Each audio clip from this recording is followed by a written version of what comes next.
Teman-teman, dadar tahu ini cocok jadi lauk, cocok juga jadi cemilan, cocok juga nih jadi ide usaha dijual di sekolahan-sekolahan ya teman-teman. Dadar tahu ini cocok dimakan begitu saja. Dadar tahunya juga enak dicocol dengan saus tomat, saus mayonnaise, atau saus sambal. Halo teman-teman, selamat datang di Masakan If Demiko. Untuk membuat dadar tahunya sudah kita siapkan di sini satu buah wortel yang sudah kita parut. Wortelnya ukuran sedang. Wortel kita parut dengan menggunakan parutan keju supaya hasilnya halus. Kemudian satu batang daun seledri yang sudah kita cincang halus ya teman-teman. Untuk tahunya kita siapkan tahu sebanyak 10 buah. Tahu yang saya gunakan di sini tahu yang ukuran kecil, oke? Dan untuk bumbu yang kita perlukan untuk dadar tahunya 2 siung bawang putih, 2 siung bawang merah. Nah, ini bumbu kita haluskan ya teman-teman. Boleh juga di blender jika teman-teman ingin yang lebih praktis saja. Nah, ini bumbu kita haluskan supaya bumbunya lebih meresap, dadar tahunya lebih enak. Berikutnya tahu kemudian kita haluskan, cukup dengan menggunakan garpu saja. Nah, ini tahu kita haluskan sampai tidak ada lagi tahu yang kasar, oke? Nah, setelah halus tahunya, sekarang kita masukkan lada bubuk setengah sendok teh, kemudian penambah rasa Royco setengah sendok teh, garam 1 sendok teh. Lalu kita aduk-aduk hingga tercampur dengan merata. Setelah tercampur dengan merata, teman-teman boleh cicip sedikit tahunya. Jika dirasa rasa garamnya sudah pas, lanjut kita tambahkan bahan lainnya. 1 buah telur kita tambahkan ya teman-teman. Kemudian kita aduk-aduk kembali hingga tercampur dengan merata. Kita masukkan juga bumbu yang sudah kita ulek, bawang merah dan juga bawang putihnya.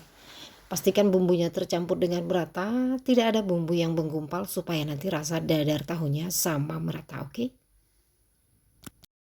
Oke, berikutnya untuk adonan tahunya ini kita tambahkan tepung ya teman-teman, supaya nanti saat kita masak, dadar tahunya ini terbentuk dengan kokoh, tidak hancur, oke?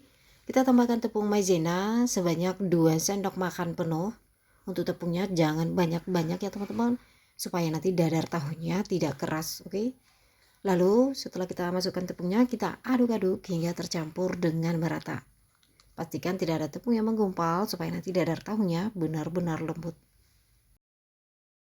Oke, setelah tercampur dengan merata, sekarang kita masukkan saja wortel yang sudah kita parut, daun seledri yang sudah kita cincang halus. Oke, ini kemudian kita aduk-aduk hingga tercampur dengan merata. Nah, untuk wortelnya nih teman-teman, tidak harus diparut ya teman-teman, boleh juga dipotong kotak-kotak, yang penting benar-benar halus potongannya. Ini tujuannya supaya nanti matangnya cepat lunak ya teman-teman. Oke, setelah tercampur dengan merata, sekarang waktunya kita masak-masak. Untuk memasak dadar tahunya sudah kita siapkan di sini cetakan martabak mini. Nah, kemudian cetakannya kita olesi dengan minyak ya teman-teman. Kemudian kita tunggu minyak hingga benar-benar panas.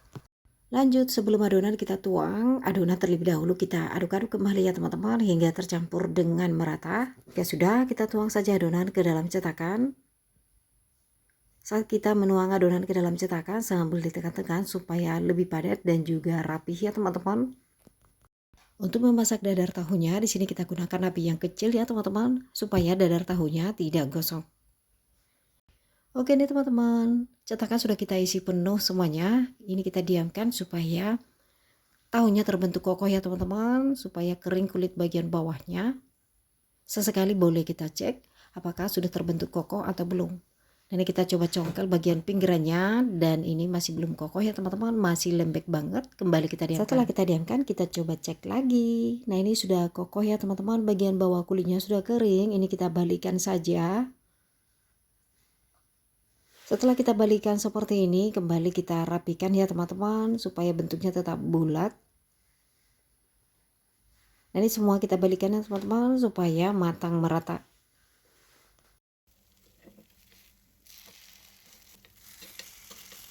Setelah kita balikan semuanya, ini kembali kita diamkan lagi supaya seluruh permukaannya benar-benar kokoh dan kering ya teman-teman. Nah, jika sudah benar-benar kering bagian bawahnya lagi, ini langsung saja kita angkat. Sudah matang. Teman-teman, dadar tahunya ini kita setelah masak terbentuk kokoh karena itu dia tadi ada tambahan tepung di dalamnya ya teman-teman. Jadi tepungnya ini berfungsi sebagai pengikatnya, dimana setelah kita masak, potongan-potongan tahunya jadi kokoh, tidak berantakan. Ini bekas kita ambil dadar tahunya, lanjut langsung kita masak adonannya kembali ya teman-teman. Adonan kita masak semuanya dengan cara yang sama. Nah teman-teman, untuk memasak dadar tahunya tidak harus menggunakan cetakan martabak mini ya teman-teman.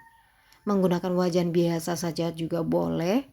Untuk cara memasaknya sama seperti memasak dadar, oke? Oke teman-teman, ini dia dadar tahunya sudah jadi. Enak langsung dimakan begitu saja, atau dimakan dengan lalapan cabai juga boleh banget. Dicocol dengan saus tomat, saus sambal, atau dengan mayonaise juga cocok banget. Selain itu, dadar tahunya ini juga cocok jadi lauk loh teman-teman. Dimakan dengan nasi anget-anget. Gimana, gampang kan cara mengolah tahu jadi camilan atau jadi lauk yang enak? Langsung dicoba di rumah ya teman-teman.